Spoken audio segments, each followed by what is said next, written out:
Welcome back to the MCG. What a great crowd here, full house, and they're witnessing a magnificent exhibition of footy. This is a very, very special match. Kernaghan's kicked 7 goals, Bartlett 6, and Bob Pratt 5 beauties. Let's go back to the action. Jack Regan about to kick in from the punt road end. And it's Regan with a magnificent drop kick. He's looking for Polly Farmer. Farmer up high, terrific mark. Beautiful handball, goes to Matera. Matera's got Barassi, decides against him, wants Bradley. Oh, played Bradley to Bulldog, saw him, gave him every chance. Inside, Skilts has got a problem now. Bobby Skilton does well, does very well to Big Nick. Back to Skilts, tuck on a lead, ignores him, goes across to Greg Williams. Beautiful mark, Teddy Whitten on the chest. He's got Barassi wide, he sees him. Handball now to Barras. Barras has got a problem here. He's got to get the footy back. Well played, Barras. Does it beautifully. Goes to the pocket. Ablett on a lead. Ablett's got not 1 but 2 to beat. Rides the bump. Vintage Ablett goes for goal. Oh, there's a problem here. The umpire, Barassi doesn't like it. Ablett's confused. 50 metres. 50? I think you mean 15, Bruce. Not anymore, Ron. Not anymore. 50 metres? Well, you wouldn't read about it. The crowd doesn't like it and they're letting the ump know, and Barassi isn't happy either. Gee, what a team we've got out there. Between them, they've won 22 Brownlow medals, 63 best and fairest. They've played 4,444 games and they've booted 4,786 goals. Let's go back to the play. Bruce Stall at half-back takes the bounce. Now turns his man inside out. Brilliantly played. Goes to Keith Gregg. Touches it down majestically. Gregg looks for Stephen Silvani. Stephen Silvani? Don't you mean Serge? Later on. Sauce goes long. Pretty good kick. Up to centre wing. Ian Stewart beautifully robed. Onto the right leg. Farmer's got it. Polly with a long trademark handle. Kevin Murray over the top. Hart's onto it. Royce Hart 45 metres out. Brilliantly played. Drills it. Goes long. Fantastic kick, magnificent goal. This is a magnificent team. This could be the team of the century. Good evening, ladies and gentlemen, and welcome to the Princess Theatre for the 1996 All-Australian and the AFL Team of the Century. Would you please welcome your host, Sandy Roberts.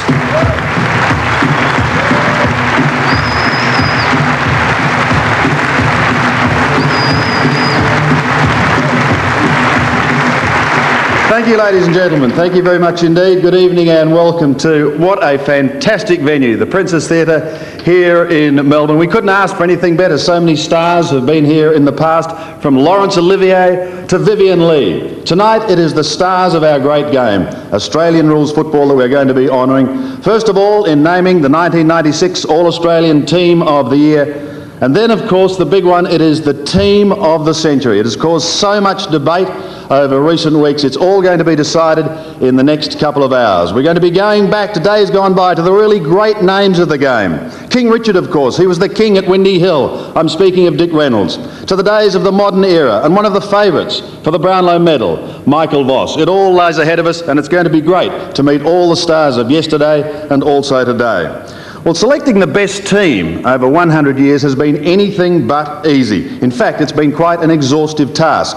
But the good news is I believe that the League's Chief Executive Officer, Ross Oakley, has just about completed the job. Let's cross to League headquarters. Ross, how's it going? Hey, Sandy, it's taking a little longer than expected. Hopefully I won't be too much longer.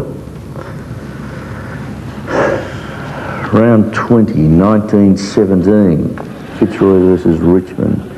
Richmond R. Gibbs 3 votes. Fitzroy J. Freeth 2 votes. Richmond N. Richardson 1 vote.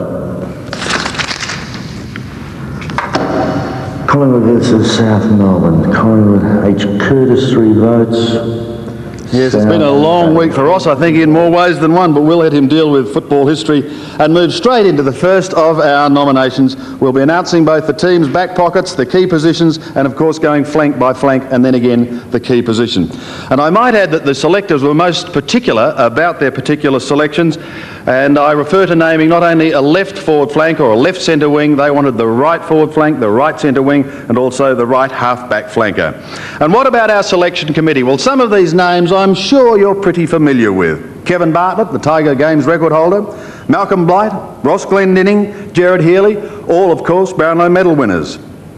and Lee Matthews, arguably the greatest player to have played the game. They are just some of the members of the selection panel. And so we go down to business. Firstly, there have been some out-and-out stars playing in defence so far this season. Let's pick 9 of the best as seen by our panel. Left back pocket, David Hart, West Coast. To accommodate the run of Hart up from the back pocket. Eddie is breaking for him on the wing. Nathan Burke, St Kilda. Again, the 2 leading possession gatherers in the competition combined. Burke, 12 and 3. And Gavin Wanganeen, Essendon. Pretty hot handball back to Harvey from Wanganeen. Gets another opportunity. Ducks back.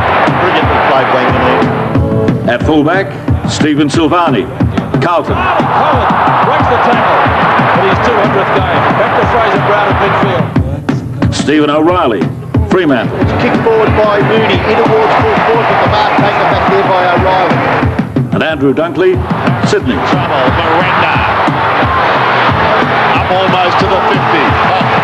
And again, a sensational effort by Andrew Dunkley. Right back pocket, Glenn Archer, North Melbourne. Forward, loose ball about 15 metres out from Clyde. That's holding it surely. Play goes on. Archer got him down.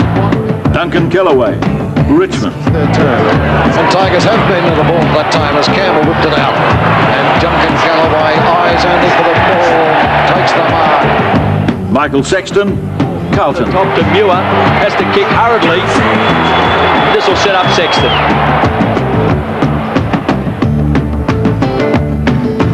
9 of our best defenders on the last line of defence, and our first position for the night named in the left back pocket for the All-Australian team. He was his club's 1993 champion, and he's had a sensational season from St Kilda, Nathan Burke.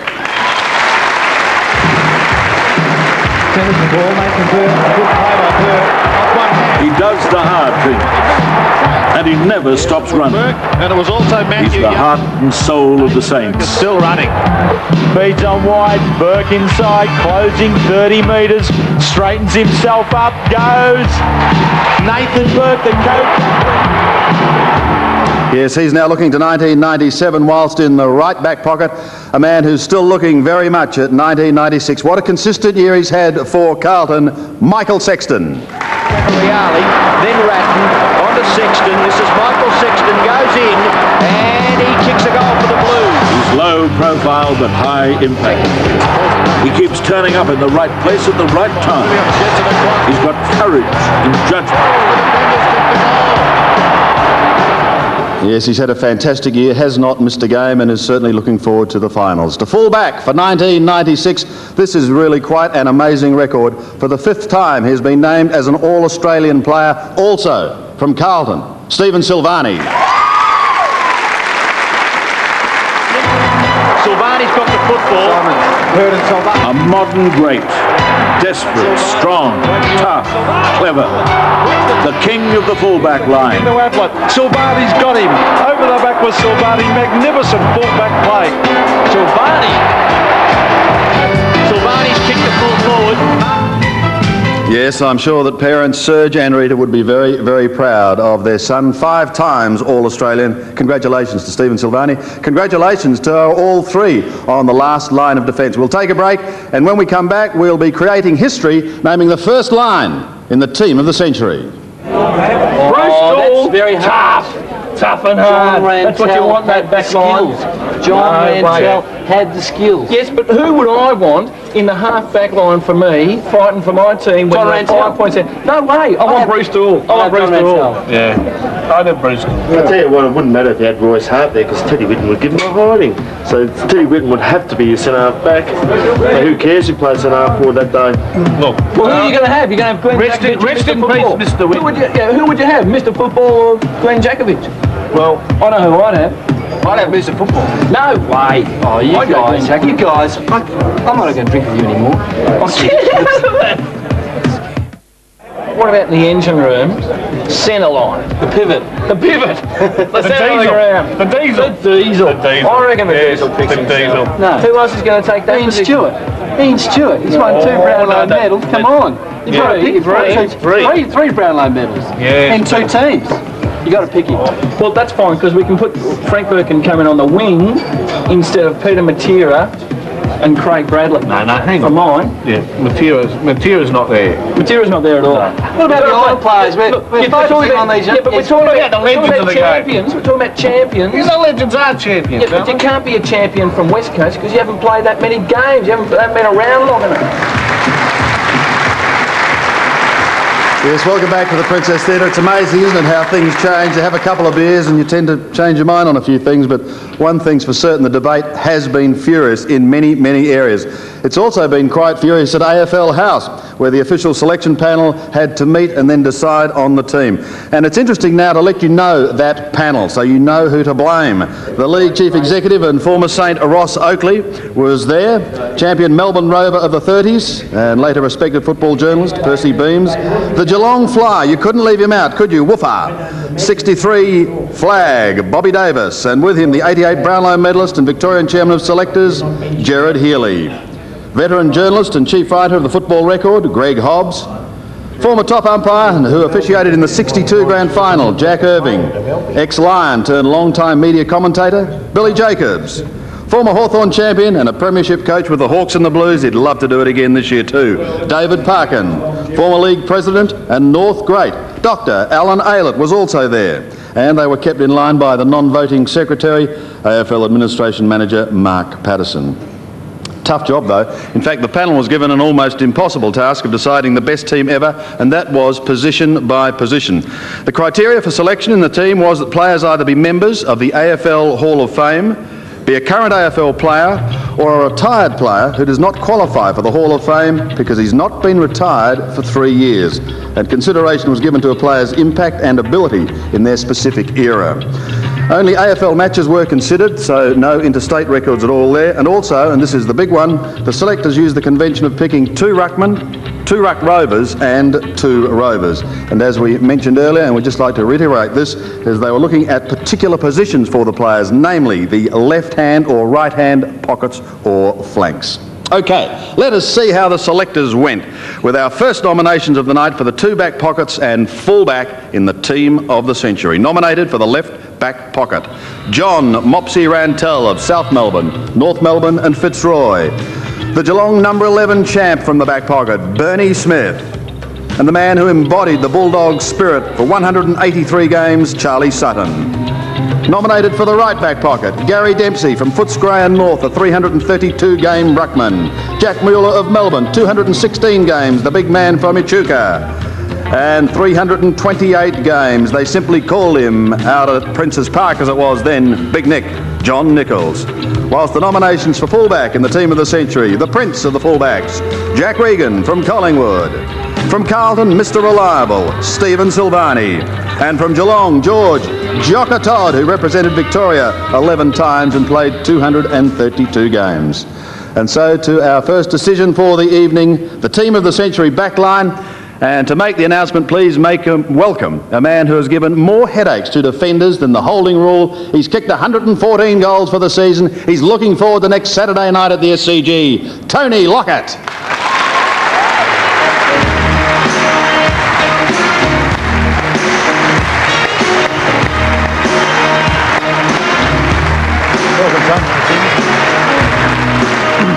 Welcome, Tone. It's great that you could come down tonight for a wonderful evening. This team of the century. A couple of things. First things first.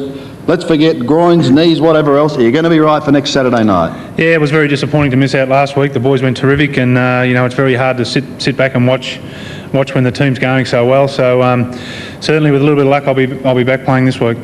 Above your expectations this year? I mean, if you go back to the start of the season, what were your thoughts? Making the finals. Oh, that was our main aim. Excuse me. We certainly set our sights on making the 8, but once we'd achieved that, we set them higher and went for the 4. And once we'd got that, we went for the top 2. And it's just been a fantastic effort from everyone at the Sydney Football Club. Everyone's so happy and excited about playing in the final series that are now upon us. 12-1. It certainly is a mighty jump. We wish you well, but you have a very pleasant task tonight. You hate defenders, so we thought, let's get you out here to name them. No worries at all. Firstly, Tone, if you could announce, please, the left back pocket player in the team of the century. Well, the team of the century left back pocket is awarded to, I've ripped the envelope, Bernie Smith.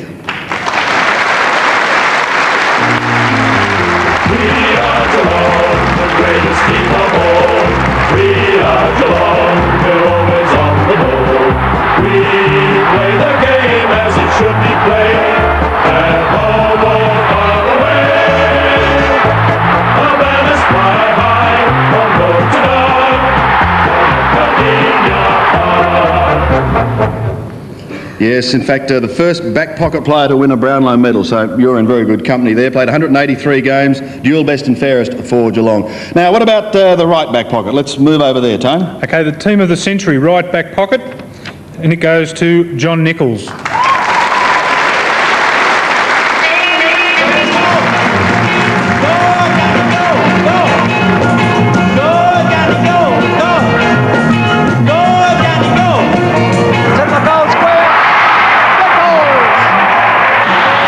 Now with the ball, 20 yards out, shooting, snapping for goal.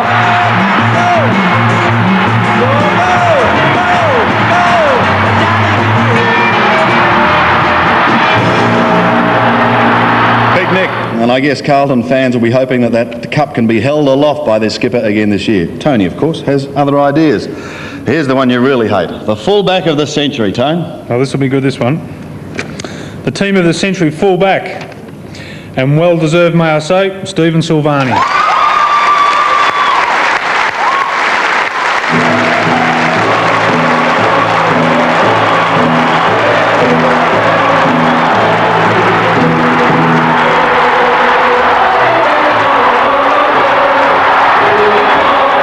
Silvani, great deal of that. Silvani covered, breaks the tackle, in front of goal to kick it. Oh, great mark, Silvani running back from the flying top of it. Landed in the square, Silvani with the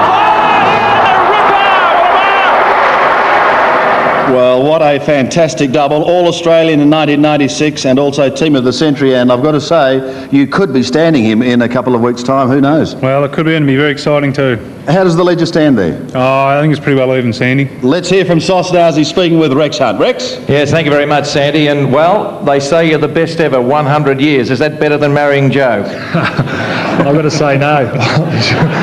Well, of course you do, so you're going to throw a program at you. You must be absolutely delighted to be recognised as the greatest fullback of all time, young man. Yeah, Rex, I'm very honoured, but you know, there's been plenty of good fullbacks around, and I mean, just the current day players, Chris Langford, who, you know, in my career so far has been sensational, but I've got to give a lot of credit, I think, to the guys I play with. Carlton at the moment, we've got a great backline, and they make my job a hell of a lot easier. Coming good at the right end of the season. All-Australian 5 times, best and fairest, 2 premierships. Is there anything else for the son of Serge? Yeah, a 3rd premiership would be nice. Well, the Mighty Blues are off and running towards the business end of the season, Sandy, and Stephen Silvani, the greatest fullback of all time, according to our panel. Yes, thank you, Rex, and let's hear it once again for Stephen Silvani and the defenders. And as we thank Tony and also wish him and Sydney all the very best for the finals, it's going to be a fantastic finals campaign. I think we should just spare a moment to think of the Team of the Century selection panel. It has not been an easy task. There have been a lot of heated discussions. For example, just take this snippet. Should we go through each of their records now, the ones that haven't been marked, and let's just look at them carefully, and then we can have a vote.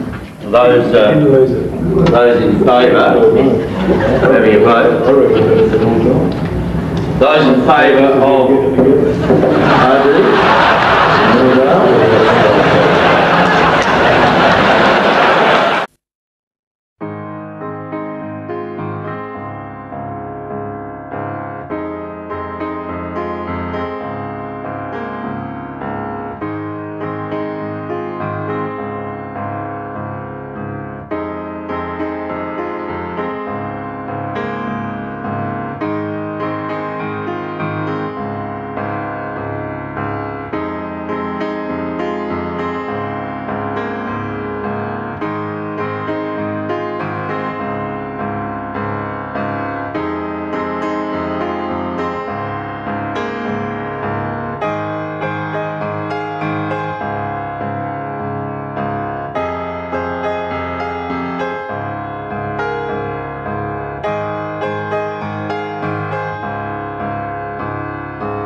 Yes, and as we welcome you back to the Princess Theatre, if you ever wonder just how great our game is, you've only got to look at a segment like that to realise that we have, without doubt, the best game in the world. And we've got lots more to come too if you enjoyed that. We've got marks of the century, the greatest goals also of all time, and some of the biggest hits, so I hope you can stay with us.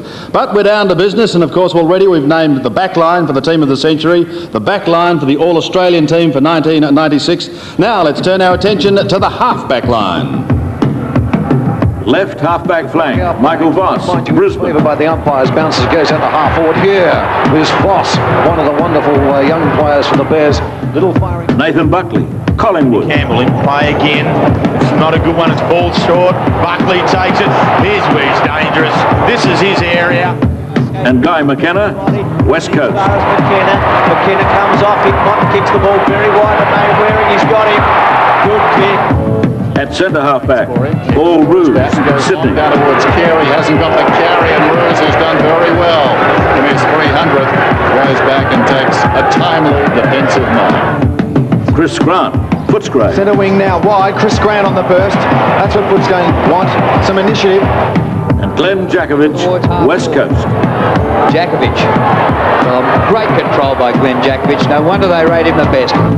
Right half-back flank, Paul Kelly, Sydney. Ambrelli, he's caught in Kelly's tackle.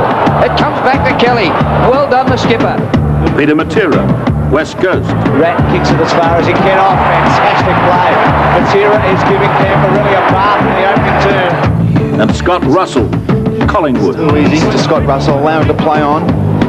Again, too easy. Too much latitude. Stephen Wallace chasing hard. Yes, I don't know about you, but I could watch highlights like that all night. Quite fantastic, and some very handy defenders in that lot as well. Named on a half-back flank for the All-Australian team for 1996.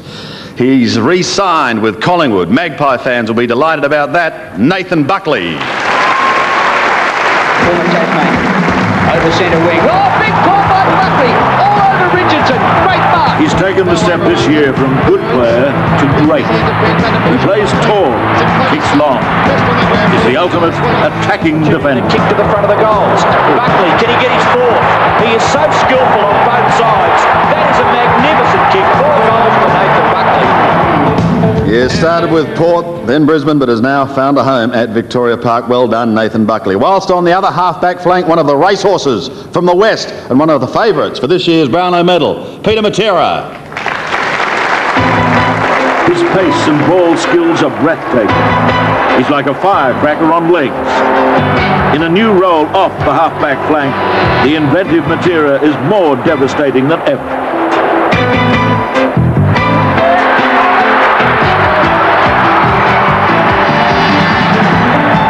Already one Norm Smith medal to his credit. Wouldn't he like to make it 2 again this year in 96? While at centre half back, and this is another amazing feat, All-Australian for the 6th time. Reached 300 this year. He's had a wonderful season with Sydney. Paul Roos. Left footed to centre half forward. Oh, big ball by Paul Roos. What a magnificent mark. The lion-hearted 300 gamer played this season as though he has years left in footy. He marshals the Swans' defence and takes the most telling of marks. Dominating across half-back. He always puts his hand up. Pavement versus Roos has been the best player on the ground. Another great mark. Yes, what a combination it has been with Roos and Dunkley leading the Sydney defence, and when you've got Paul Kelly further down the field, you know you're going to be in for a pretty torrid time. Now let's turn our attention to the team of the century half-back line. Firstly, the nominations for the left half-back flank. He was known affectionately as the Flying Doormat, wearing number 11 for Carlton, Bruce Gould. West Coast's 89 club champion, Guy McKenna, and once again Mopsy, John Rantell, when he played it with the premiership side at North Melbourne. For the right half-back flank, Captain Courageous, Francis Burke of Richmond. Hawthorn's high flyer, Peter Knights. And Fitzroy's veteran of 333 games, Kevin Murray. Now, while vying for the position of centre half-back, Collingwood's 205 game champ, Albert Collier. West Coast's triple best and fairest, Glenn Jakovich.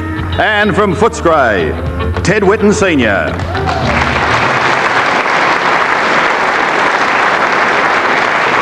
Great to have Ted Whitten Jr. with us tonight, and we certainly do welcome him. Well, our next guest presenter was immortalised by commentator Mike Williamson, and I'm sure you'll make him welcome when back in 1970 he simply said, "Jesaulenko, you beauty!" Jezza!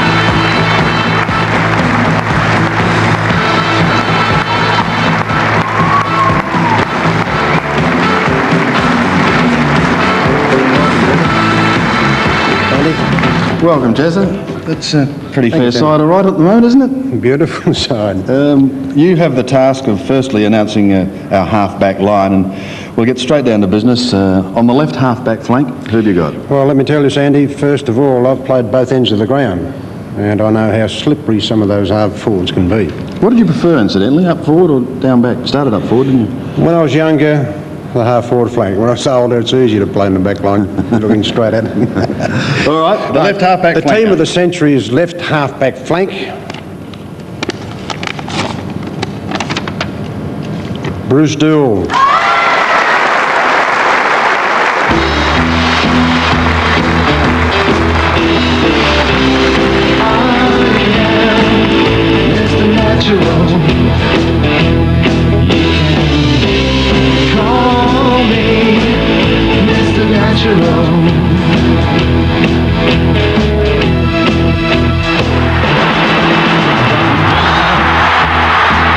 Yes, 359 games with Carlton. What was it with Carlton in those days? Because you yourself were cool, calm and collected, and, well, Brucey Doull was cool hand Luke. I mean... Well, I played 12 years with Bruce, and it took 4 years for him to say hello. But Bruce was a magnificent player and a beautiful person to go with it as well. And arguably one of the most popular players ever to play at the Carlton Football Club. Quite right. To the right half-back flank, Jezza? Yes, the team of the century right half-back flank goes to Kevin Bulldog Murray, Fitzroy Football Club.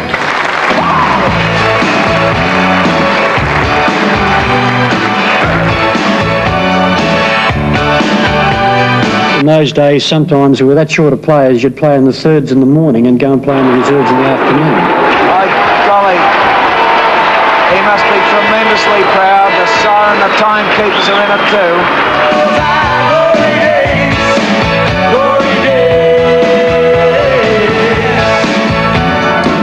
Yes, the old man river of football. Kevin Murray represented Victoria on 24 occasions. Quite an outstanding achievement. I guess a very, very sad week for him.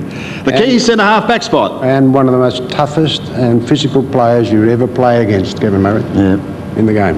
Fantastic. The team of the century centre half back, Edward J. Whitten. Just got to show me all the guts and all the determination you've got in your body. You're the working class man.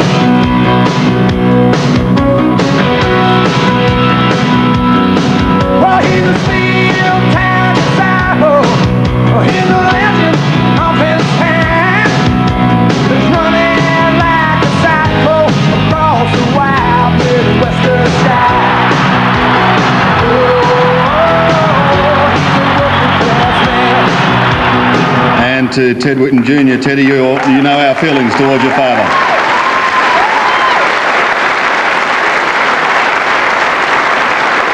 Doull, Murray and Whitten. Bit of experience across half-back, 1,013 games to be precise. I know, I'd hate to be half-forward flanker playing against them, Sandy. Tell me, had you gone down to defence by the time you and Teddy were playing at the same time? As EJ was finishing, I was coming into the game, and EJ was probably one of the most versatile players this game has ever produced. So I suppose you just had to look after him on state trips? Yes, the young had to look after the old at those days. We're not going into that anymore, Jezza. Suffice to say, it must have been marvellous, and, well, it's just great. Another feature we're having tonight, Jezza, and I'm sure you'll be interested in this, we've put the boys from Talking Footy to work, Bruce McAvaney, Malcolm Blight, and also Mike Sheehan, to come up with the mark of the century. And here are the first 7 contenders. Firstly, Merv Hobbs, the cheeky Footscray Rover, taking a screamer. Now Ron Todd of Collingwood. St Kilda's champ, the late, the great Trevor Barker. For North Melbourne, they'll be looking for more of this in the finals. Brett Allison. Richmond strongman Mike Patterson. The owner of number 5 at Cardinia Park, Gary Ablett.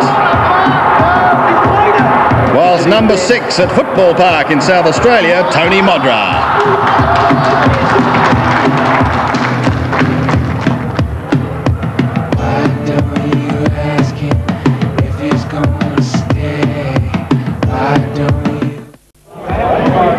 Yeah. Now, what about Polly? Well, you'd reckon on Polly, wouldn't you? But Polly he revolutionised the game. But where are you going to play? Where are you going to put him? As a ruck? Why not? Yep. Why not? But because the other one he's up against is Jack Dyer. No, Jack Dyer is out of it. Jack Dyer was a legend of a legend. He is now a legend of a legend. Actually, I think that is a Dyerism, isn't it? A legend of a legend. Well, anyway, Jack, a good ordinary player, to say the least. It's great to see so much dispute going on about the team of the century, and don't forget, if you do have any complaints, don't ring Channel 7, just ring those people who voted for those particular positions and players. I won't give you their home numbers, that'd be being a little bit unfair. I'll just move on to the centre line players of 1996.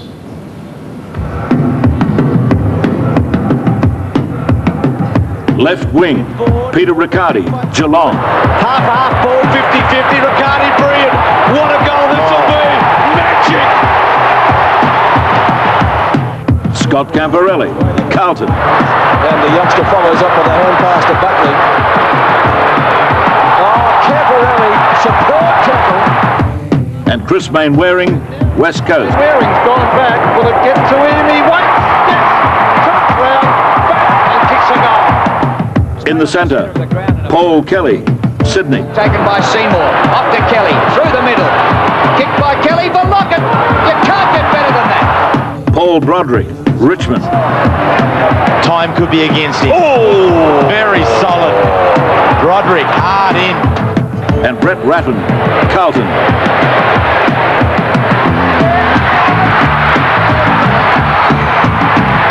Right wing, Anthony Koutoufides, Carlton. The best and fairest kicks to half forward.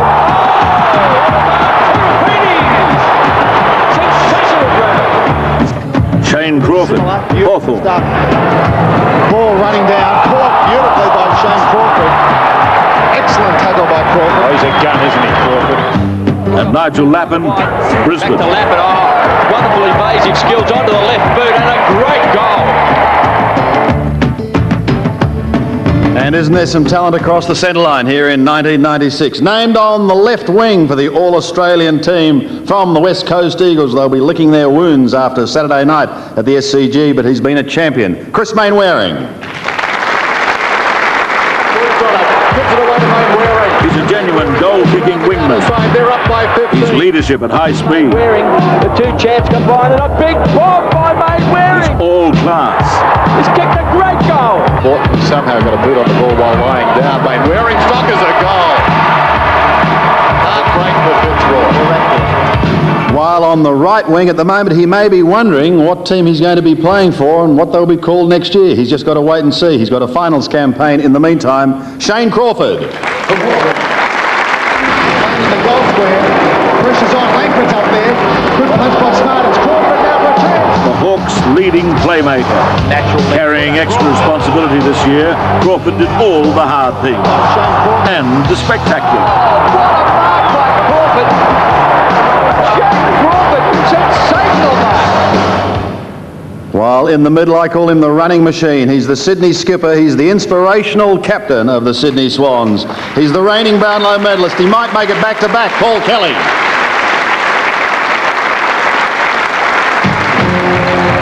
Just watch him go. A Brownlow swinging around his neck hasn't slowed him down at all. He's the engine room of the Swans.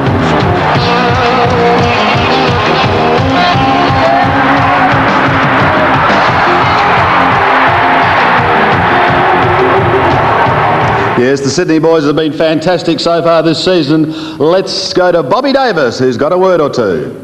Well, Paul, congratulations. Last year, the Brownlow. This year, All-Australian. But the best one is yet to come. Yeah, mate, that'll be the ultimate to win a flag. And, we've got an opportunity this year and hopefully we can take it. The medal hasn't made any difference to you. You look to be playing better. Oh yeah, I've had a pretty good year, I suppose, and I think Rodney Eade sort of unloaded a lot of pressure that I might have put on myself. So you know, he's been good to me as well. And the rest of the team, all set? Yeah, the side's been great. I think you know, the young fellas have really lifted, and a few of the older fellas, Roosie and Plugger, that you know, they're playing well too. What about Big Plug? Will you get him in the field or not? Oh, I think we should be able to. You reckon you'll be right? Yeah, I think so. Congratulations once again, Paul. Thanks, Bobby. Yes, fantastic season for Paul Kelly. Some say better this year than last year. Now nominations for Team of the Century, and it's the centre line, of course. On the left wing, the nominations are Francis Burke of Richmond, once again.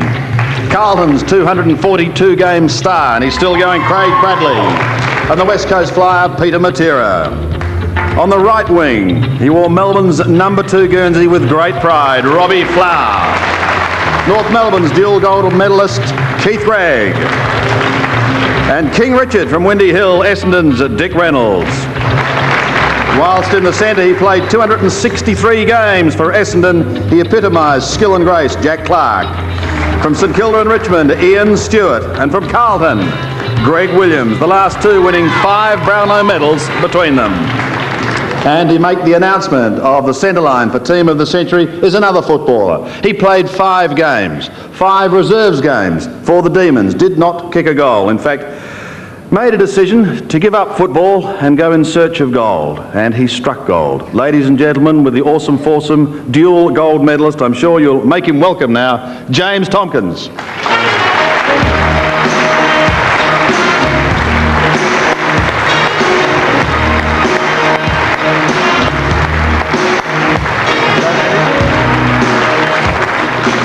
I suppose the obvious question is the big regret, you know, not playing that first senior game and giving it all away for a couple of Olympic gold medals. Well, I think the, excuse me, I think the decision was fairly easy. No, I mean, I had a ball. I was only going to do it for 1 year, and unless I put Jim Steins out of business, I wasn't going to change my mind. So, no, it'd be a pretty tough nut to crack, wouldn't he, really? Well, exactly, yeah. Well, James, you've got a wonderful night tonight announcing the Team of the Century centre line. Let's start off with the left wingman. Yep, the Team of the Century left wingman is Francis Burke.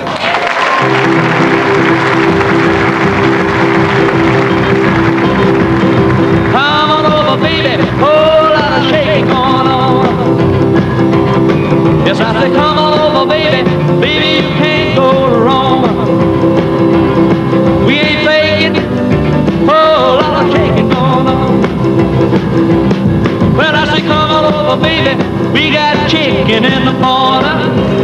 And good to see son David carrying on the family tradition. Francis, you would be very proud of your son wearing number 32 for the Richmond Football Club in season 1996. The right wing, James? The Team of the Century right wingman is Keith Gregg. Hey, Greg, no further. He's won it again. Greg has won it with 27 votes. Brownlow medalist for 1973, ladies and gentlemen, Keith Gregg. Oh, fantastic. Greg's going to fly at the back. And a beautiful mark. Keith Gregg the fly. Great Gregg. What about it, ladies and gentlemen? 2 years in a row. Keith Gregg.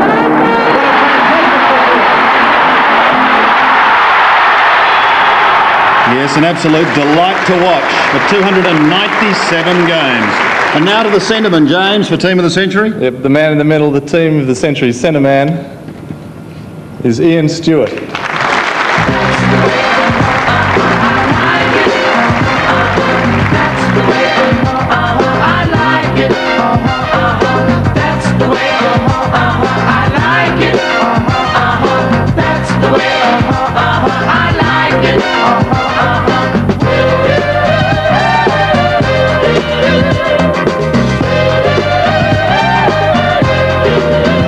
One of 4 triple Brownlow medalists, and what an absolute champion he was. Please keep your applause going for James Tomkins. We thank him for joining us tonight. We wish him well. Sydney 2000 Beckett. Thank you, James. Well done. And as we say farewell to James, it's time to have a look and see how the teams are starting to shape up in the All-Australian.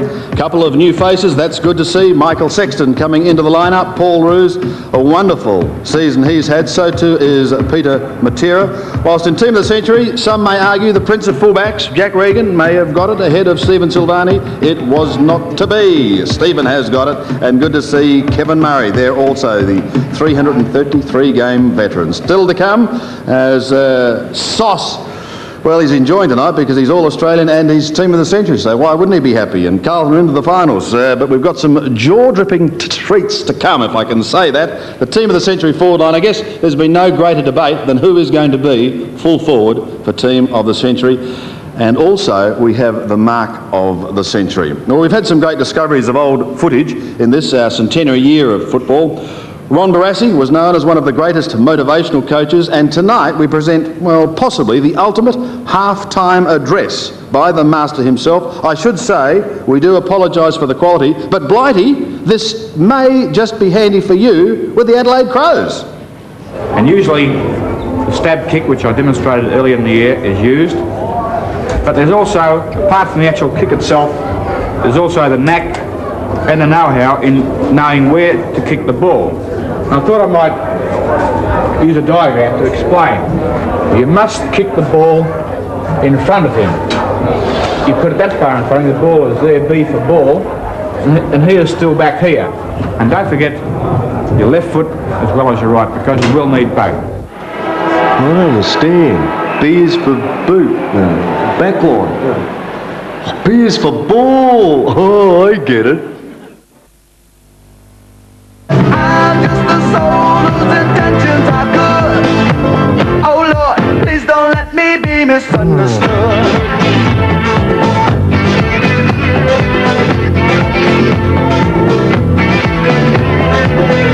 Baby, don't you know I'm just human, and I've got thoughts like any other man, and sometimes I feel myself alone, regretting some foolish thing I've done.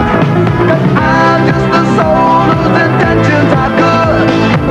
Oh Lord, please don't let me be misunderstood.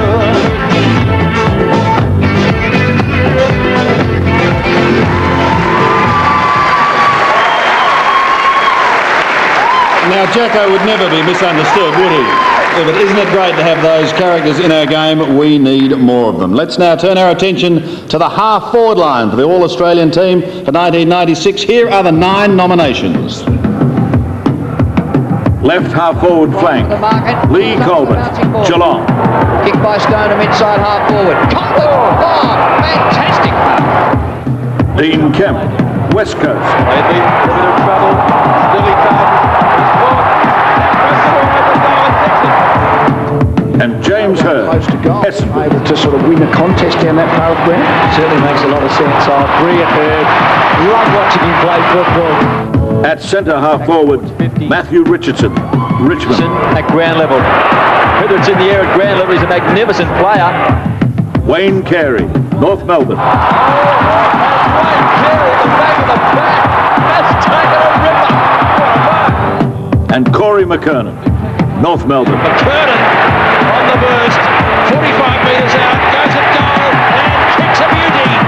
Right half forward flank, Mark Mercury, Essendon. Skill, turns his man inside out, goes for goal, it's close. Paul Williams, Collingwood. It's got to be quick. Fantastic running by Paul Williams, and what a tackle. And Mitchell White, West Coast. Through the traffic to White. White onto his left foot. Has good skills, this fella. And has kicked the Eagles' first goal in the third quarter. And isn't there some excitement across that half-forward line on the left half-forward flank for 1996? James Hurd of Essendon. Is this man the perfect football prototype? Is there anything he cannot do? Look at those marks. Watch his skill.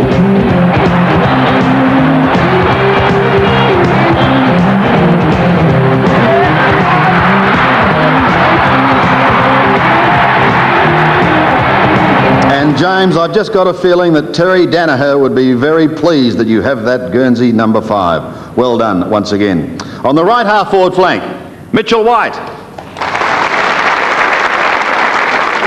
He's transformed himself from a handy defender to a lethal key forward. Tries to bend it through. Oh, that's an excellent goal to Mitchell White. Yes, sir. He plays tall. Just try and outmark him. And he can kick a goal. Puts it through. Mitchell White stands his ground. Right onto his left foot, has good skills this fella, and has kicked the Eagles' first goal in the third quarter. Just 94 games so far in his career, but certainly one of the reasons for the Eagles' resurgence after a disappointing start to their season. Whilst at centre half forward in the All-Australian team for 1996, Wayne Carey. Now Carey. Another brilliant year from an outstanding player. Strength, height, power and aggression. Carey's got it all. Carey goes after it himself. Yeah. Wonderful skill. Unbelievable. It's one for the high flyers.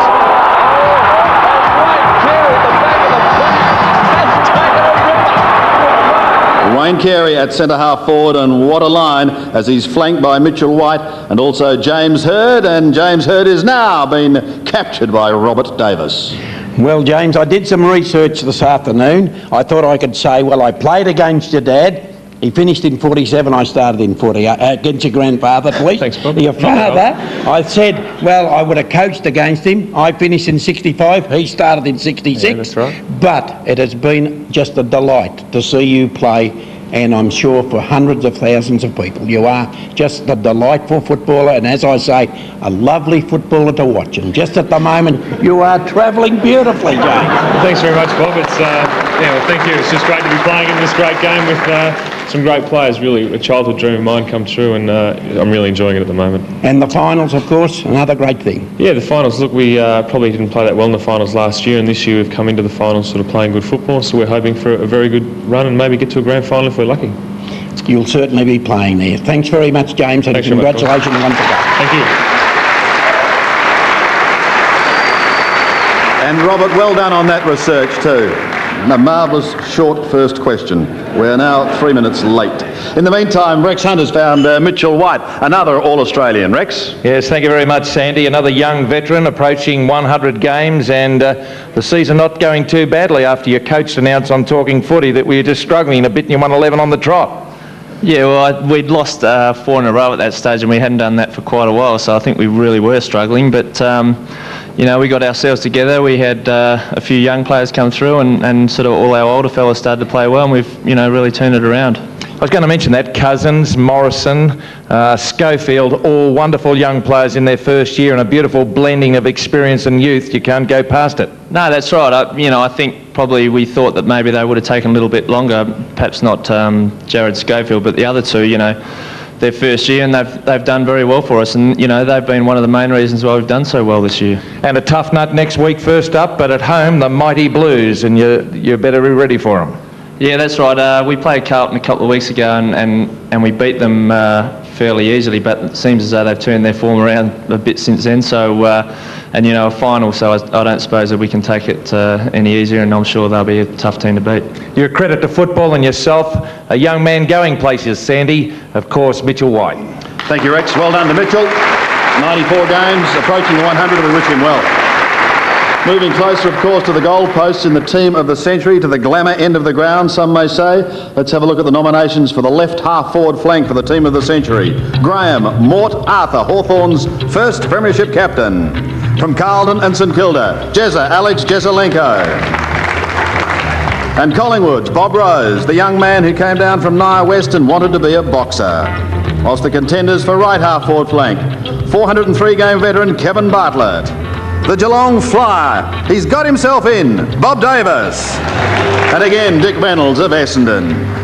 Whilst vying for centre half forward in the team of the century, St Kilda's Darryl Baldock, Richmond's Royce Hart, and Stephen Sticks Kernahan of Carlton. And interestingly enough, those three all have two things in common. They all play centre half forward extremely well, and they all wear the number 4 Guernsey. And to make the announcement of the winners of our half-forward line of Team of the Century, he's already been named in the All-Australian team. Would you please make welcome King Carey, Wayne Carey.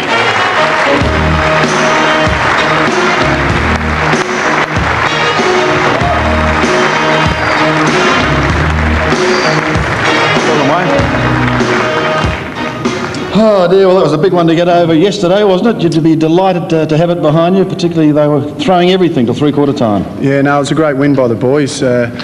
We always knew that Richmond were going to be tough. They've had a unlucky season, I think. They've lost a few close ones, so we always knew they were going to be tough, so it was a good one to win. And cliche number 8B, after playing and losing preliminary finals, now you've just got to take the next step.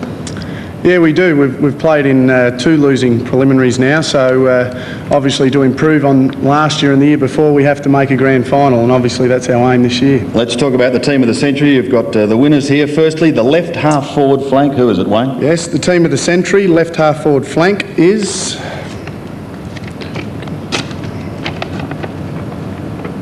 Alex Jesaulenko.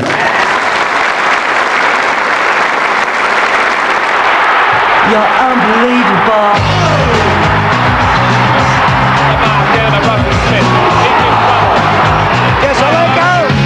You're so unbelievable. It's Jesaulenko with the ball now. Look at this fella move. Jesaulenko! You're unbelievable.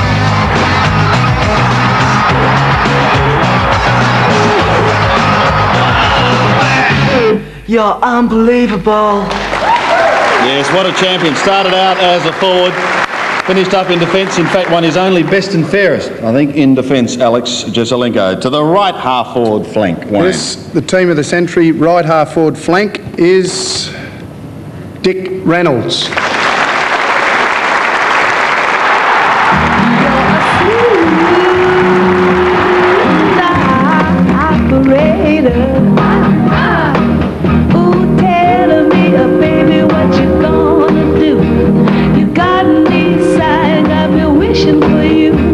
But I'm here to tell you one natural fact. I like it like Yes, in 1934 he was described as the greatest find of the decade. Essendon's best and fairest on 7 occasions. Let's hear it again for King Richard, Dick Reynolds. And now a spot you're fairly keen on. The team of the century, yeah. Centre half forward, Wayne. The team of the century, centre half forward, is Royce Hart.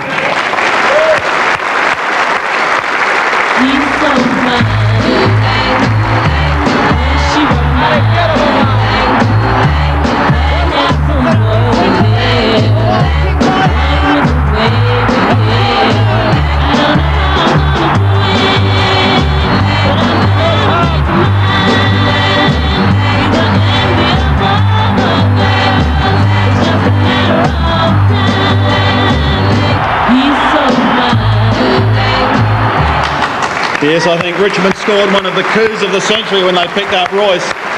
Rex might be able to confirm this, but they picked him up, but gee, he was expensive. It cost the Richmond Football Club 1 new suit, 6 shirts, a pair of shoes, and they lashed out £20 spending money.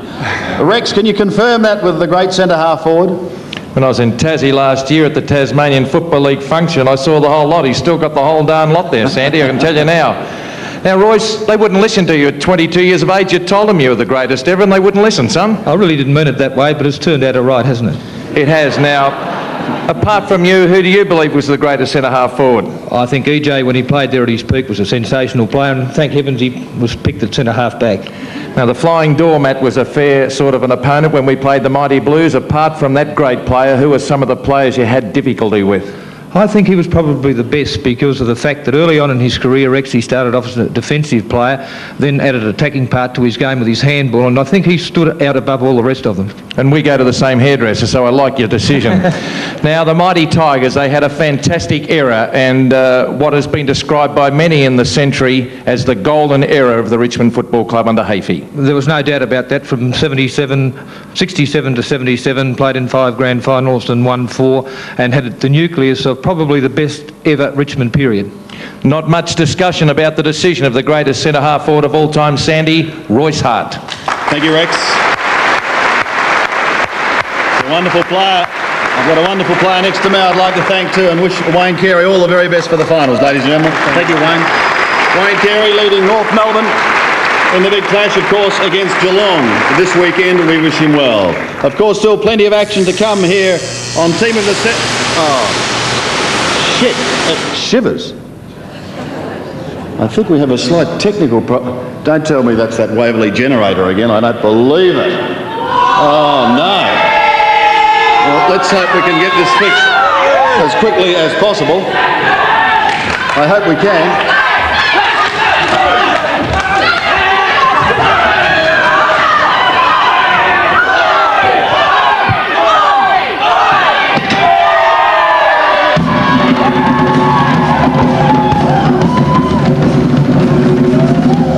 He's hit the post.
Ladies and gentlemen, Circus Oz, sensational.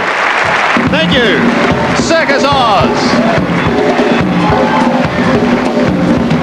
Thank you.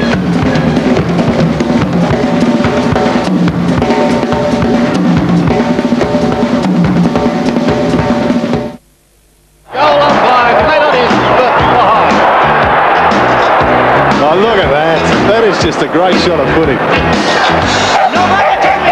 Oh, there's a pig on the ground. Oh, into the fence goes Creswell. Oh, did you see that one? Oh, with a finger. He's put it through and North Melbourne are pretty good.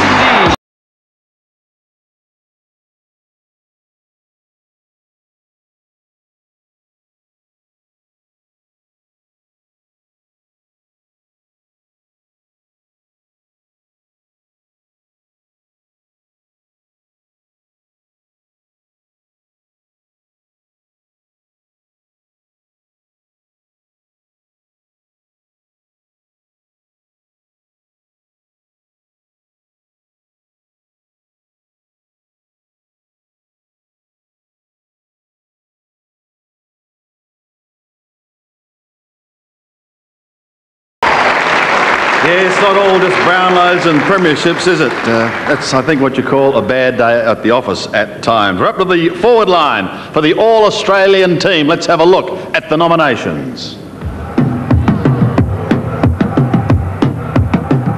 Left forward pocket, Michael Voss, Brisbane. Advantage play. Play the advantage. That is magnificent. Oh, that is a great goal. Gary Ablett, Geelong. Henderson in. Grimke with Colbert. Adler on the left foot. It's bouncing. It's close. He's done it. A miracle goal. And Glenn Archer, North Melbourne. Strong off the deck. Archer, 20 metres out, snaps across the body. Great start. Fourth in front. At full forward, Jason Dunstall, Hawthorn. Way to Taylor, 70 metres out, high for Dunstall. Oh, great mark. Tony Lockett, Sydney. Kelly the high one. Look out for Lockett from behind. Oh, the man Mountain. What a grab. And Stuart Lowe, St Kilda. Stafford low off the ground. Oh, don't tell me what a great goal. Terrific goal to Lowe. Right forward pocket, Darren Jarman, Adelaide. And he finds Darren Jarman. He's right on 50. Is there a bit of magic? He runs around, takes a bounce. Puts in, he's going to kick a goal. He'll bring the house down, and he has. Gary Hocking, Geelong. The Brownlow medalist. Down to Hocking. And Anthony Rock, North Melbourne. He had a year. Although Rock will come over the top, but take this one. And isn't there some glamour and also some class in that forward line? Absolutely fantastic. Named in the left forward pocket for 1996 in the All-Australian team, Michael Voss. The Bears' greatest hero. He has beautiful skill, superb balance, the ability to kick long goals. The leading kick getter of round one hasn't looked back. Advantage play. Play the advantage. That is magnificent. Oh, it's a great goal. Yes, could he be the next Bears captain? We'll just have to wait and see. In the right forward pocket, Darren Jarman. Can it really be this easy? He uses the ball like no other. What a dazzling start to his career as a Crow.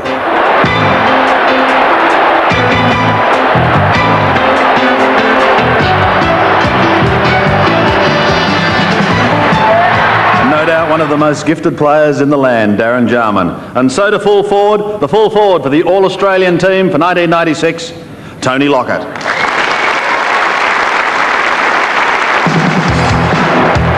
He kicked a ton of goals for the 5th time.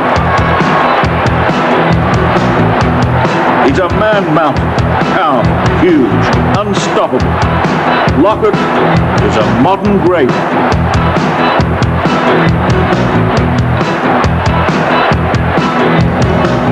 Yes, 114 goals so far this season, missing last week.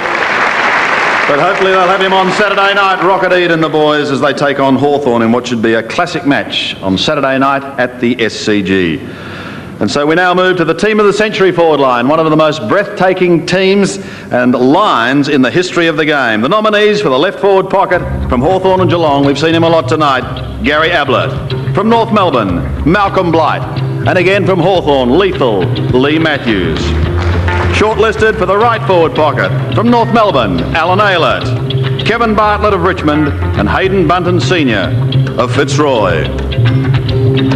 And nominated at full forward in the best team ever, again, Gary Ablett, the scorer of 1,029 goals in 247 games, the Mercurial John Coleman of Essendon, and Bob Pratt, the South Melbourne spearhead, who still shares the record for the most goals in a season with 150.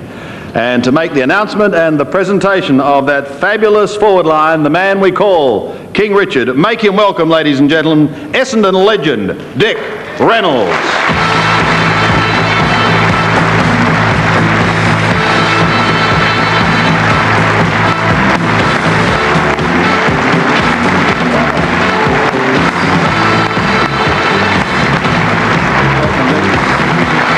Welcome. Thank you. Can I just say, firstly, congratulations on your nomination and your award tonight. You are in one mighty football team. Terrific. It is terrific. Football been all my life, and well, I've lived for it, and the family's lived with me, and to win an award like that, gee, I'm really on top of the world. It's something I haven't done for years. I've been out of football for years, and you get something come along like this, and it makes you alive. It's great to be alive. We're delighted to hear that. Okay, let's have the first name, please. Who is in the left forward pocket for the team of the century? The team of the century left forward pocket is Lee Matthews.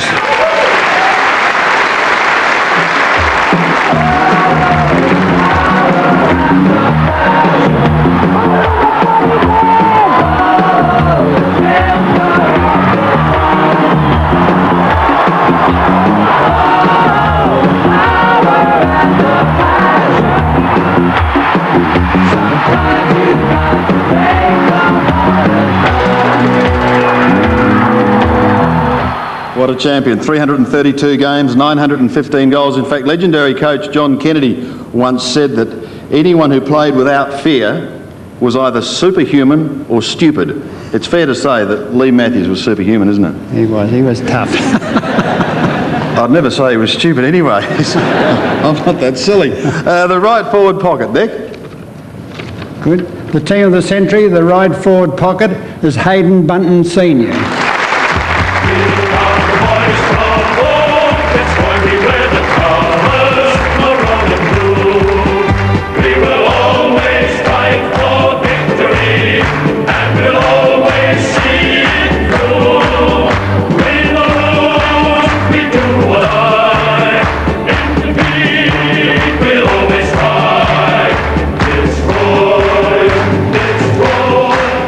Triple Brownlow medalist sticking together. 119 games he played for Fitzroy, and they say he averaged 28 kicks a game. Must have been a mighty player. He was. I first knew him just before I came into football. I think he'd been playing about 2 or 3 years before me. And gee, I even went to Foyne Gibson's one night to have a look at this. And so we come to the position that's probably been talked about more than any other. Who is going to be the full forward of the century? Don't keep us in suspense any longer. The team of the century, full forward, is John Coleman.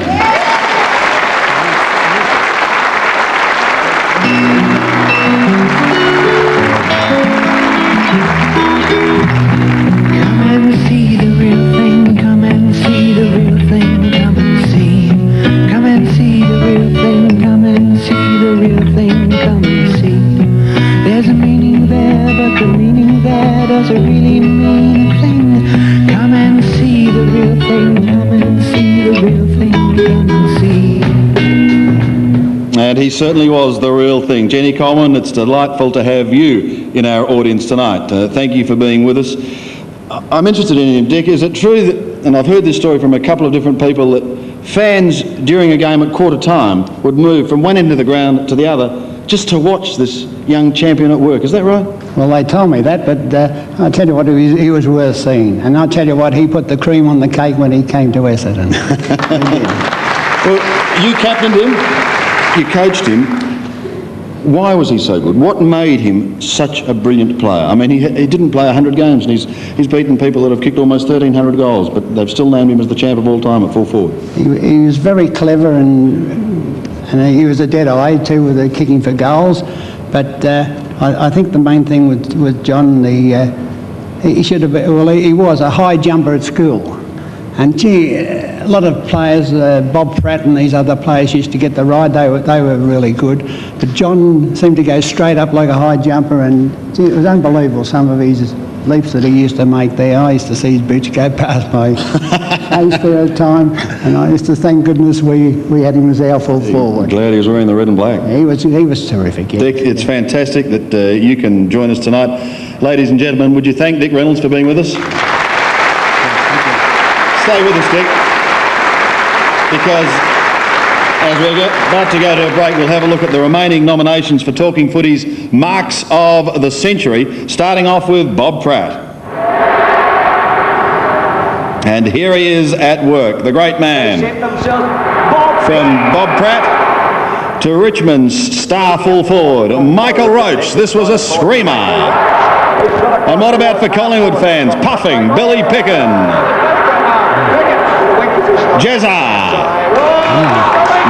greatest. Royce Hart, already named at half forward. Demon, Sean Smith. And completing the marks of the century contenders, the Buzz, Peter Bosustow from Carlton.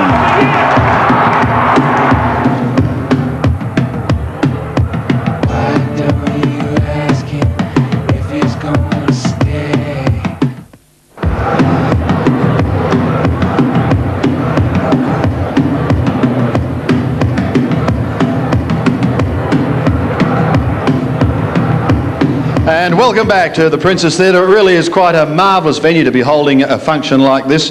Tales of Hoffman was here back in 1954. In fact, the Queen came over from England for that particular event, and by all reports she really enjoyed herself too that night, so that was marvellous. We, of course, are concentrating on Team of the Century. We hope you're enjoying that. We have two teams, actually, tonight to introduce to you. This is the alternative team. They were together for 936 episodes, spanning 17 years.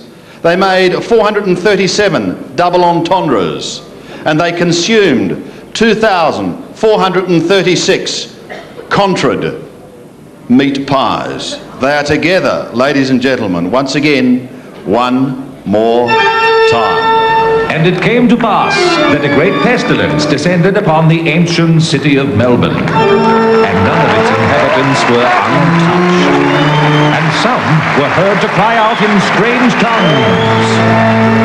And every 7 days, the young men of the city would meet in combat. Sit down, Jack.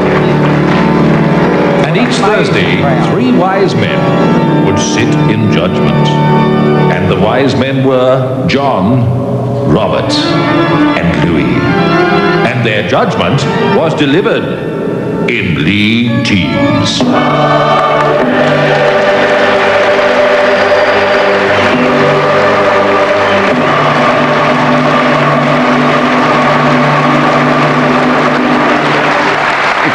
Dad, just a minute, Jack. Who do you think you are, Prince Charles, Jack? Always wave to the fellas up top. Wave to the fellas up top, Jack. My word.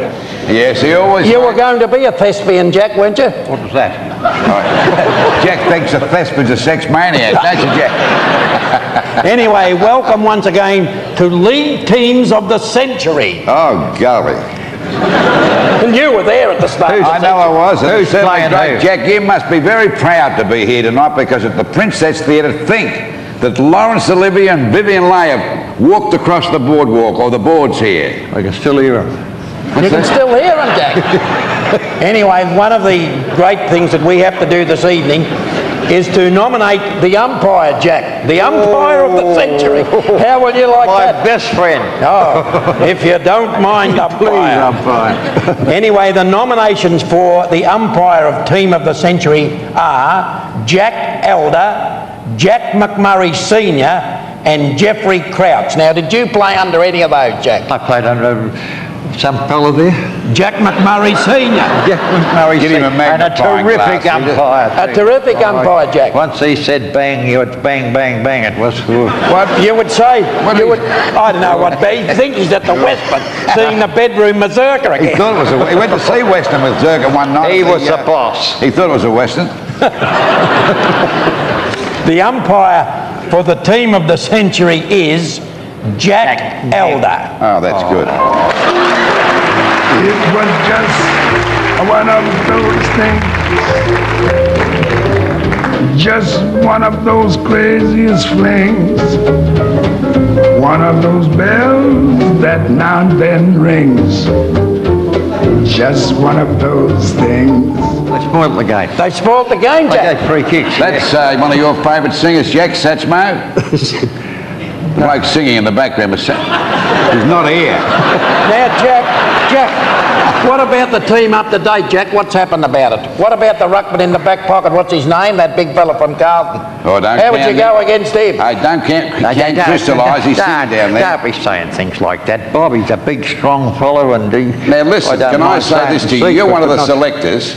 I didn't get myself in. Oh, you just about did. It was touch and go. But I'll tell you this, if you've left Jack out and put Polly Farmer in front of Jack, there'll be trouble. Because he was telling me outside, weren't you, Jack? I've tried very hard to get you in, Jack. I voted 4 times for you. And I'm pleased Bernie Smith got in. Why? Well, he was a marvellous player, won a Brownlow medal, and I won that Brownlow medal for him. How did you do that? Well, he played on me one day at Gardenia Park, and he got 14 votes on the one day. Well, we couldn't have league teams without a recipe. Well, I've got a beautiful recipe tonight. It's silverside, corn silverside. Corn silverside? It is corn silverside. What you do, you get a piece of corn silverside. Where from? From the hardware store. Where do you think you get it from? A piece of corn... he's gone, Jack. Silverside. That's working at Channel 9. Wait a minute, you put it in a pot, and you get a bottle of Foster's and cup it with Foster's beer, a couple of cloves and a bay leaf and an onion. You cook it till it's tender. How do you know when it's tender? Well, you'll know that. Stick a fork in it. And when it's tender, it's cooked. Just a minute. I gave you the wind-up. We don't have time for the rest of the recipe. Tabs in, please, guys. Sandy, hey, take Sandy, it over, you please. look like a penguin from Phillip Island. Thank you very much. Ah, dear. Congratulations, incidentally, to Jack Elder. 10 grand finals, 6 of those on the trot from 1908. A fantastic performance by an umpire. And let's hear it again for those 3 larrikins as we go to a break with some hits and memories in the good old days.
Welcome back to the Princess Theatre. Hope you're enjoying our night. We are building towards the climax of the evening. Of course, the team of the century, the captain of the team of the century, will be having the All-Australian team out here on stage and many members of the team of the century as well. We're up to the following division for the All-Australian. Here are the contenders.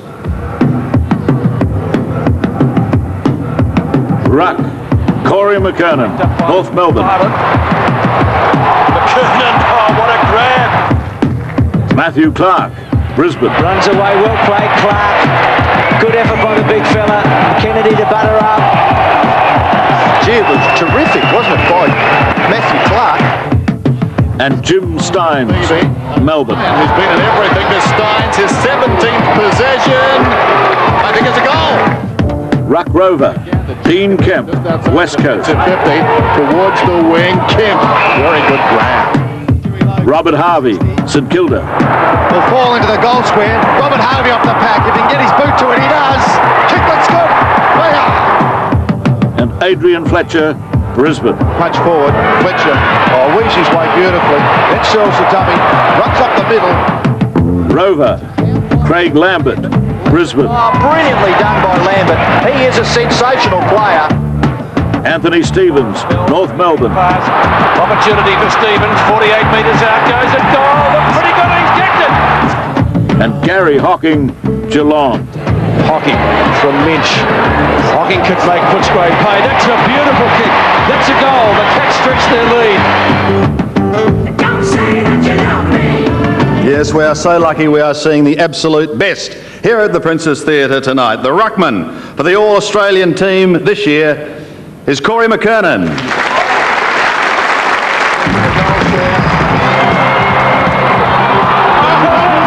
He's the ultimate running ruckman. He has. High-marking, goal-kicking superstar. Corey's a big boy now. Left half forward, runs to 50, bang! Oh, thank you, mother, for the Rabbits. Yes, the key to North's premiership hopes and a great game against Richmond at the weekend. Corey McKernan, well done. Our All-Australian ruck rover is Robert Harvey. Kicks from 60.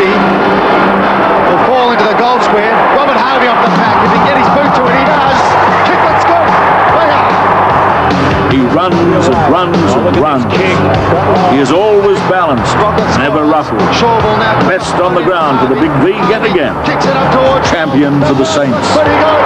That's a great goal by Robbie Harvey. Yes, he's like the elusive butterfly. He may look slow, but by gee, he never ever gets caught. And the All-Australian rover for 1996 is Craig Lambert.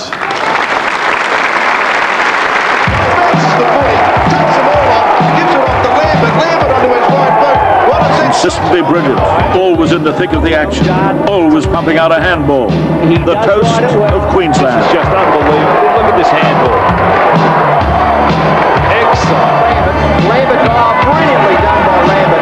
He is a sensational player. Yes, he has fitted in beautifully to his new club, and the Bears are a real threat in 1996. In fact, there are a couple of pretty useful Bears over there with Rex. Well, there are, Sandy, and of course from a young boy from Morningside who is now dominating the betting in the Brownlow medal. You've come a long way, young man. Yeah, silly fools, aren't they, trying to bet on me? But there's plenty of other players that have had good seasons out there. Now, when you played up there in Queensland, Brisbane weren't in the national competition as a junior, but now you find yourself, well, almost equal favouritism for the flag. Yeah, well, it's interesting you say that because there's about 6 other players that have come up here, each different sides, that reckon they're a chance too. So at the moment it's probably even money amongst the 8 sides that are in it. Craig, a trivia question, of course, would involve best and fairest at both Richmond and Brisbane and having the same coach at Richmond and Brisbane, so you've done it all. Yeah, it's been different sort of circumstances. I was at Richmond for a while and, you know, gone to Brisbane now, but I couldn't be happier. The guys there are fantastic and hopefully we can go well in the finals. I spoke to a couple of players earlier on radio and they said that Brisbane have just accepted the Australian code in a magnificent way, and it was a rugby league territory, wasn't it? But the Brisbane Bears, certainly a success story. Absolutely, Rex, but I think, you know, with the drama that's going on, the rugby league's helped us. I suppose it's helped Sydney as well, and I suppose our success has sort of just momentum from last year's been fantastic. Well, we wish you all the best, you young men, as you go towards the 1996 business end of the season. A couple of champions, of course, Michael Voss and Craig Lambert. Sandy? Yes, good on you, Rex. Well done to the boys, Craig and Michael. Good luck to them in the finals and the Brisbane Bears. And now to the team of the century, following division, contenders for the first ruck. He'll be happy now. Captain Blood, Jack Dyer, 312 games and then the most revered figure in Tigerland history. Graham Polly Farmer, just 101 games, but what an impact he had on our great game. And Simon Madden of Essendon, 378 games. Times do change, Simon, don't they? Which is probably a very good thing. But what a champ he was. The nominees for Ruck Rover, Ronald Dale Barassi, 253 games for Melbourne and Carlton. Michael Tuck, the Cool Hawk, 426 games from 1972 to 1991. And Tim Watson, he started out at the age of 15 years and 305 days. And vying for the roving position, Billy Hutchison of Essendon, 7 times their best and fairest. Very fair and a wonderful Brownlow record. Lee Matthews of Hawthorn, the pocket battleship. And 238 games of class from Bob Skilton of South Melbourne. They just keep getting bigger and better all the time. It is fantastic. But to announce the team of century followers, I'm sure you'll make him very welcome, the AFL chairman and legendary coach. Ladies and gentlemen, John Kennedy Sr.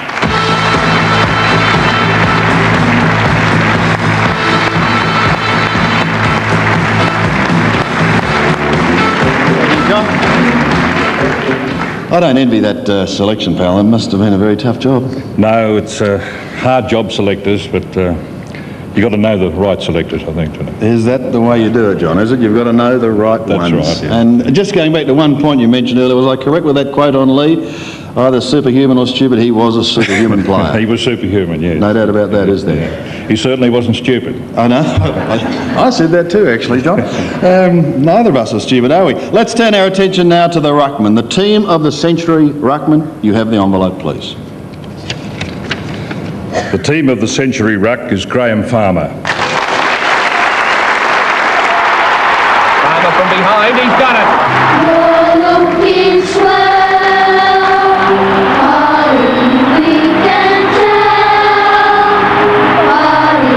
I'd like to get with a club that I think I could be of use to, rather than be with a club that's been on top.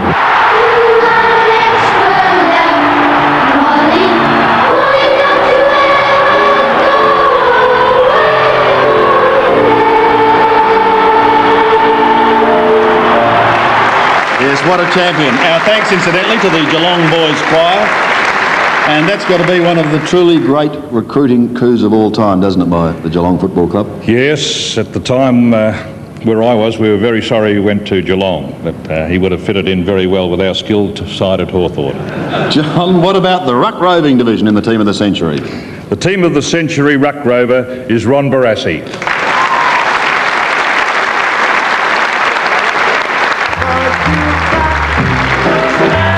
Walk with personality, talk with personality, smile with personality, charm with personality, love with personality, and plus you got a great big heart, so over and over, oh, I'll be a fool for you. Now over and over, what more can I do?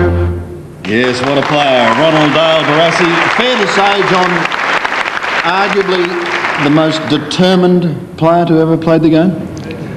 Oh yes, I think no one doubts Ron's determination. He overcame insuperable obstacles with his determination and great ability. Fantastic to see, and great to have him with us tonight. Ron Barassi. Welcome, Ron. Well, let's complete the division. We need a rover. We need a rover of the century. And the rover of the century, the team of the century, the rover is Bob Skilton.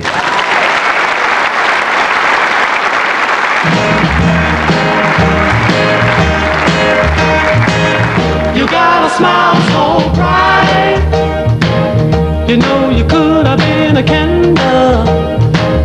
I'm holding you so tight, you know you could have been a handle. Well, you could have been anything that you wanted to, and I can tell the way you do the things you do, the way you do, oh baby, the way you do the things you do. What a first ruck division.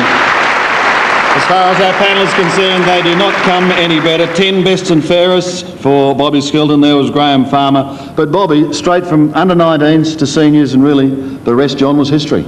Yes, I think that it's fair to say that Bob had all the skill and everything we expect in football, but above all he had the greatest courage that you could wish to see in a footballer. He was a real pest for opposition coaches. John, stay with us because time marches on as far as our marks of the century are concerned. Malcolm Blight, Bruce McAvaney and Mike Sheehan, of course, of Talking Footy, are contemplating who is going to take the mark of the century, and hopefully they've come to a decision. Mike and Malcolm, I'm going to jump in first. Jezza, because of the moment. I think it's the most famous mark from the most famous grand final ever. You could not disagree with that. I have a rating system, Bruce, where Brett Ellison's, and going for height, I think one of the great things about our game is the height that players get off the ground and on other players' shoulders. Ellison, Sean Smith, Michael Roach and Peter Bazasto were the four. I mean, the others were great marks, don't get me wrong, but those four from pure delight of height. It's hard to differentiate between all of these, but I mean, I know with Smith and Bazasto, they just seem to be sucked off the ground. And I saw Smith on television and Bazasto live, and they're just sensational marks. Michael, this is unbelievable, but I actually agree those two are probably in the grand final, and Jez's Bruce probably runs a shade third. Malcolm, I bow to your better judgment for sure. I'm happy to defer you, buddy. And after all of that, this is the one that Malcolm and we decided on. 55 metres out, good kick on!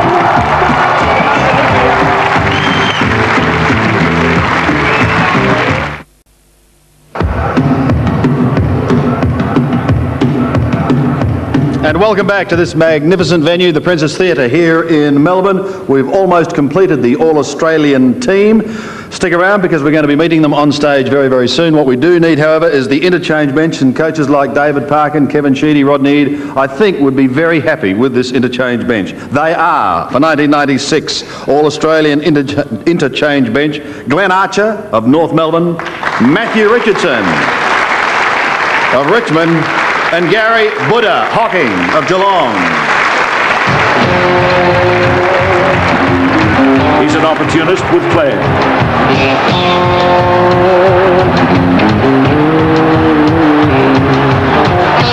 At either end of the ground. He's a strong marking powerhouse. Swings it towards centre wing. Oh, what a fly by Richardson! He's redefining the role of the key forward. He runs like a flying wingman with the height of a ruckman. He's the hero of the Tigers. Right there, it's a goal! He runs around, the clock is running, throws it on the left foot. A stream of would-be Tigers have been run into the ground. He's the general of the cat midfield. He knows how to turn it on.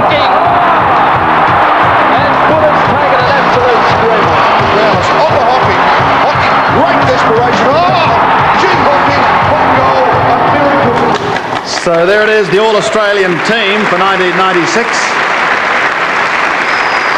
What we need now is someone up in the coach's box, someone to look after them, someone to make the moves, someone to inspire them. The coach of the year is Rodney Eade.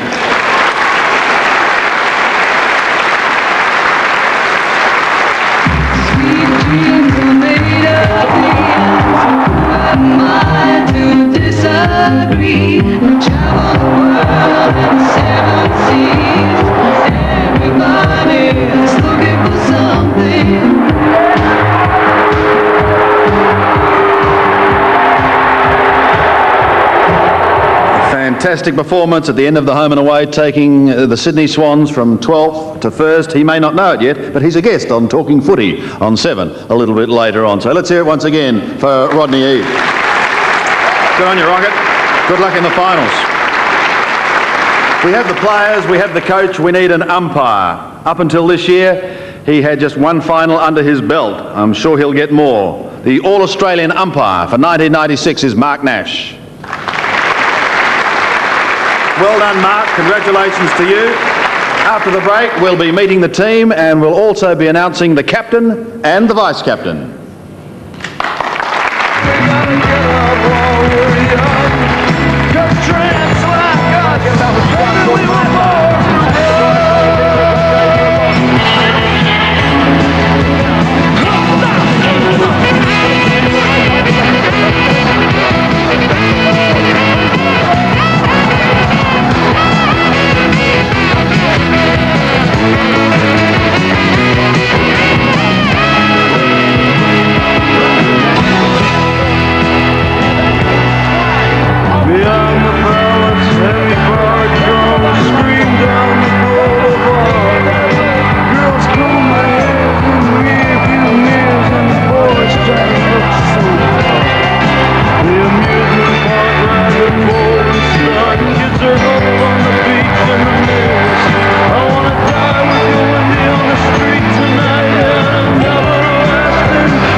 Welcome back. Time now to have a look at this All-Australian team for 1996 with Stephen Silvani completing a memorable night. Here's at fullback, Tony Lockett, of course, at the other end of the ground.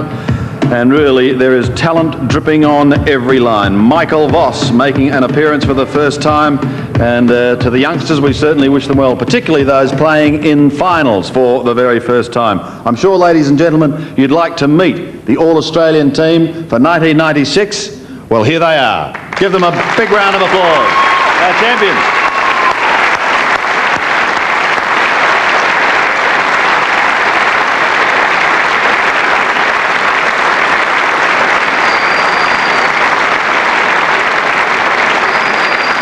And I'd like to announce the vice-captain of the All-Australian team for 1996 is North centre-half forward Wayne Carey.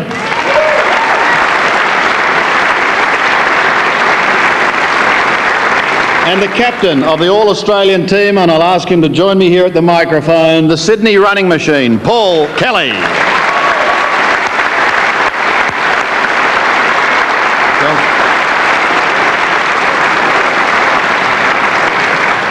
You probably thought last year was pretty big, did you? With the Brownlow and everything? Yeah, I was pretty happy with it, yeah. Going all right this year? The team would have to be travelling okay, in your words?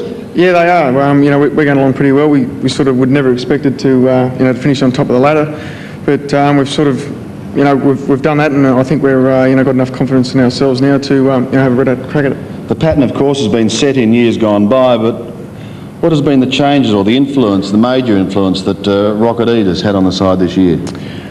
He's been very good, Rodney. You know, to get the young fellas up, you know, the way they have this year, they've really stepped up, and you know, and even the young fellas, they've given them set roles like Paul Roos. You know, he's really had a fantastic year. Yeah, he's been sensational, and he's just been able to get the best out of every individual, I think. And what about you? I mean, officially, you could eat leather, couldn't you? I mean, you chase, and you don't give up. You'd be a marvellous pet dog. Yeah, I suppose, mate. It's just. I mean, has it been, though, seriously, in your blood from a very young age? Has it always been Aussie rules? Has that been it? Oh, no, I played rugby league for the majority of my junior days and only swapped over when I was about 15, so, you know, perhaps it comes from the league days, I'm not sure. Pretty good move, that, really, isn't it? Yeah, it was a good move, yeah. I didn't know at the time, but yeah, it's turned out all right. The best team you've played so far this year, as we come into finals, which team do you think has given you the most concern? Oh, that's a tough one. Well, mate, I couldn't separate. I mean, it's so even this year, the competition, that any team on any given day can beat anyone. So, you know, I'd hate to pick them, and I think this year it's really wide open. And no concerns about playing 1 or 2 games up in Sydney, then coming down to the MCG? I've got no concerns with that at all, mate. Didn't think you would. I thought you'd be reasonably happy. Yeah. Ladies and gentlemen, let's hear it for Paul Kelly and the All-Australian team. Well done, Paul. We'll take a break. The team of the century captain is coming up.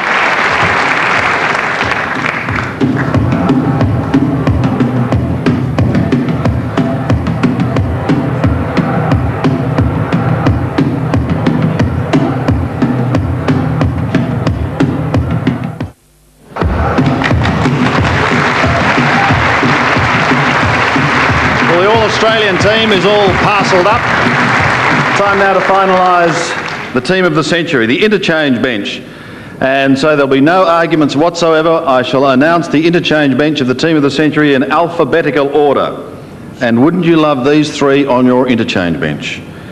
Gary Ablett, Jack Dyer and Greg Williams.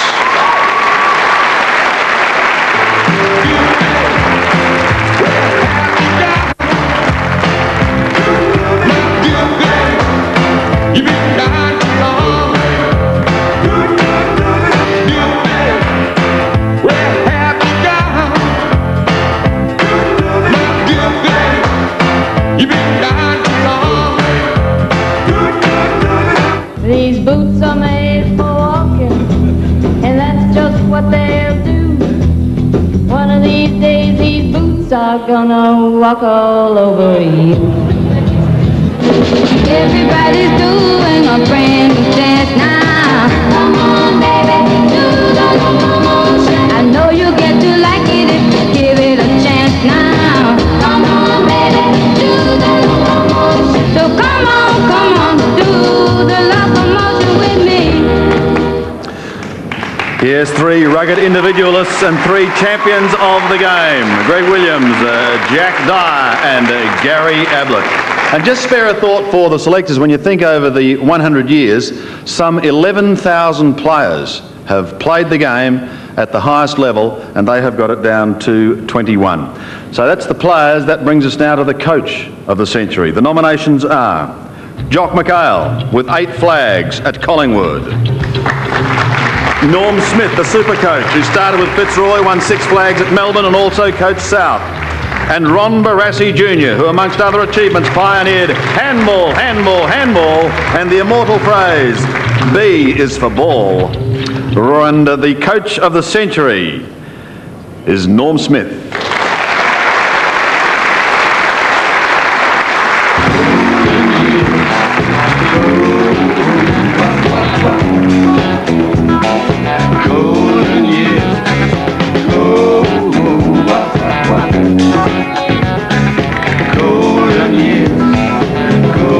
Norm Smith, the man responsible for Melbourne's golden era.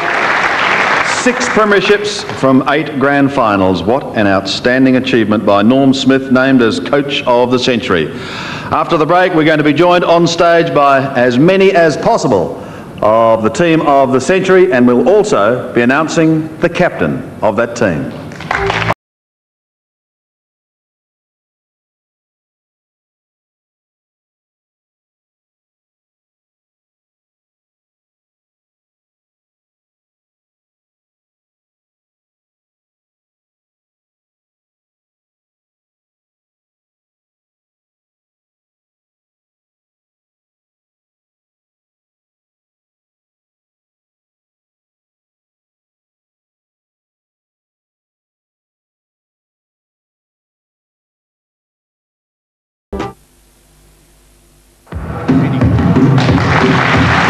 Let's have a look at the team of the century.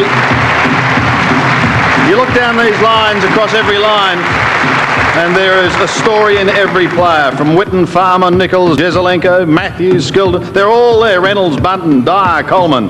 To today's players, Silvani, Ablett and Greg Williams, they've all been confirmed among the champions of all time. Ladies and gentlemen, now the good news.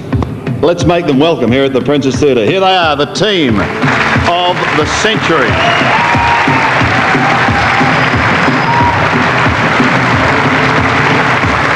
There are none better. A fitting standing ovation.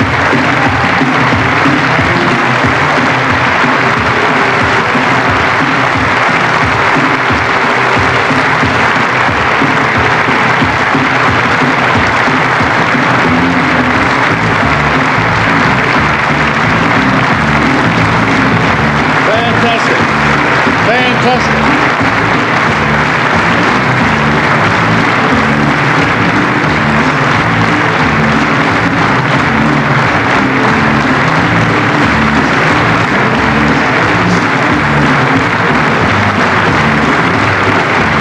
We could go all night, I know. Unfortunately, Ian Stewart and Kevin Murray are unable to be with us tonight. And no longer with us, Bernie Smith, John Coleman, Hayden Bunton, Norm Smith, or Jack Elder, or the man, ladies and gentlemen, who is now being named captain of the team of the century, Ted Whitten.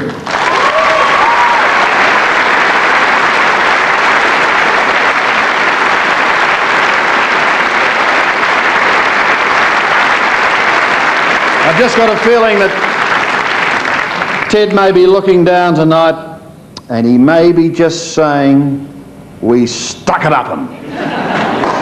That, of course, was his trademark in State of Origin football. I'd like to finish the note with a tough job. Straight off the cuff, I'm sorry, boys, but I'd like to have a word. They said you only said one word in 4 years, Bruce. This could ruin me, mate. This could ruin me. Was it 1 in 4 years? About that, yeah, but I nearly got through the whole night tonight without saying anything. How do you feel about being named seriously in a team named as Team of the Century? Well, obviously it's just the biggest honour, you know, I think that I've had it as far as football goes. Congratulations to the players today that got selected as the All-Australians. I think that was great for them. Good.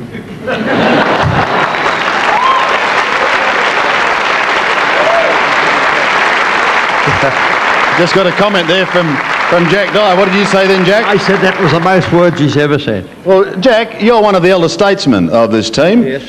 What do you think of the game nowadays? You've got the young boys in this team as well. Are you happy to see them with you? My word, I am. Look at him. Dickie Reynolds, a youngie. Skillo's a youngie. There's not many other youngies there. They're just the same as them. But what a collection. Could you take their ages off them and let them loose. Oh, how about you? Six premierships in a row and 12 after. Magnificent. That's 18. Well, don't forget, of course, for everyone at home and around Australia, the poster is out, the Team of the Century poster, and I know in Melbourne in particular, the Herald Sun are very much involved in that, so watch out for that one tomorrow. Let's get, in closing, a West Australian viewpoint. Just over 100 games here, but what an impact you had on this grand game of football. Well, I'm very pleased that the VFL and the AFL saw fit to at least have one West Australian in the side. Good on you, Polly. Graham Polly Farmer, ladies and gentlemen. That just about takes us out. I'd love to be with you in the next Team of the Century. I don't think I will. From the Princess Theatre, good night.